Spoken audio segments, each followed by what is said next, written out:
nueva clase de 5 minutos de anatomía. En esta oportunidad vamos a hablar de los músculos de la masticación. Nuestros objetivos son que ustedes puedan identificar los músculos masticadores, así como su origen e inserción, y también conocer la inervación de los mismos. Estos músculos son importantes porque van a permitir los movimientos de la articulación temporomandibular. Son 4 y se disponen bilateralmente, siendo el músculo temporal, el músculo macetero y los músculos pterigoideos medial y lateral. El músculo temporal es un músculo aplanado que tiene forma de abanico. Se origina en la fosa temporal a través de sus inserciones en la línea temporal inferior, en la cara medial del arco cigomático y en los 2/3 superiores de la cara profunda de la fascia que lo recubre, que es la fascia temporal. Desde ahí, sus fibras convergen, pasan profundo al arco cigomático hasta que llegan a su inserción distal, que se da en la cara medial y en el borde anterior de la apófisis coronoides de la mandíbula. El músculo macetero, a su vez, es este que vemos aplicado contra la cara lateral de la rama de la mandíbula. Se compone de una porción superficial y otra profunda. Su plano superficial se inserta en los 2/3 anteriores del borde inferior de la apófisis cigomática y en el hueso cigomático.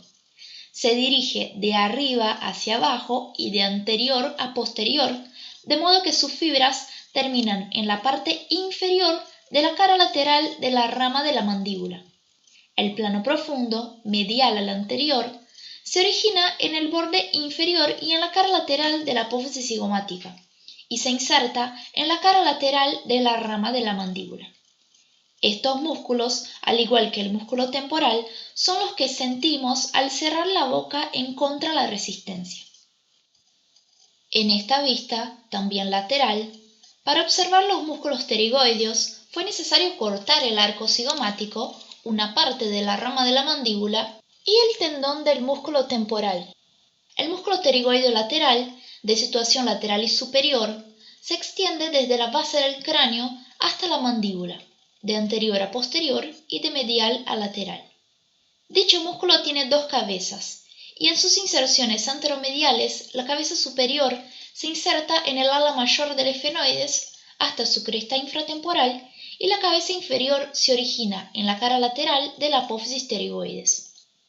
Ambas cabezas se dirigen hacia posterior y forman un único tendón que finaliza en el cuello de la mandíbula, la parte anterior de la cápsula articular y en el disco intraarticular de la articulación temporomandibular. Por último, el músculo pterigoideo medial está situado, obviamente, medial a la rama de la mandíbula. Se origina en la fosa pterigoidea y en la cara medial de la lámina lateral de la apófisis pterigoides. Desde aquí se dirige hacia su inserción inferolateral, que se da en la cara medial del ángulo de la mandíbula y en la rama mandibular, justo inferior al foramen mandibular. Algunas veces se compone también de una cabeza superficial que es inconstante. Estos músculos, como mencionamos en principio, tienen una función muy importante ya que son los responsables de los movimientos de la articulación temporomandibular. Actúan solos o en conjunto para producir los movimientos de elevación, descenso, propulsión, retropulsión y deducción. Acá lo que podemos agregar a nivel del movimiento y descenso de la mandíbula es que la gravedad también juega un importante rol, que es pasivo y natural. Algo que es importante destacar es que estos músculos se desarrollan a partir del primer arco faríngeo embrionario, y ellos, al igual que todos los músculos que se originan de los arcos faríngeos, no reciben inervación por parte de un nervio espinal, sino que son inervados por un par craneal. El par craneal que se encarga de la inervación de los músculos del primer arco faríngeo es el trigémino y lo hace a través de su división mandibular. El nervio mandibular surge del ganglio del trigémino, también conocido como ganglio de Gasser, ubicado en la fosa craneal media del cráneo. Inmediatamente después, atraviesa el foramen oval y llega a la fosa infratemporal, en la cual se divide en los troncos anterior y posterior.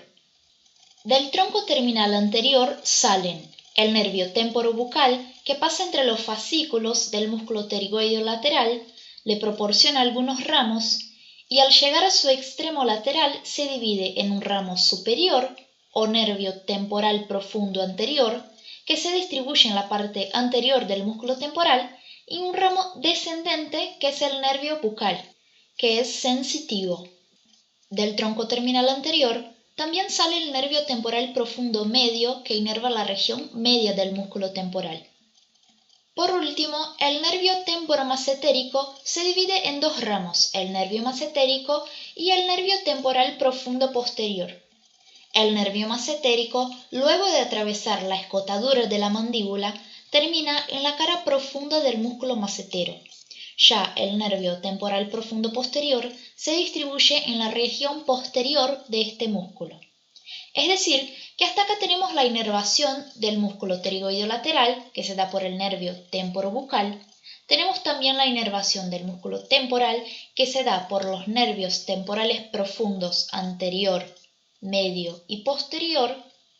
Y la inervación del músculo macetero, que se da por el nervio masentérico. El tronco terminal posterior, a su vez, se divide en cuatro ramos: un tronco común, el nervio auriculotemporal, el nervio alveolar inferior y el nervio lingual.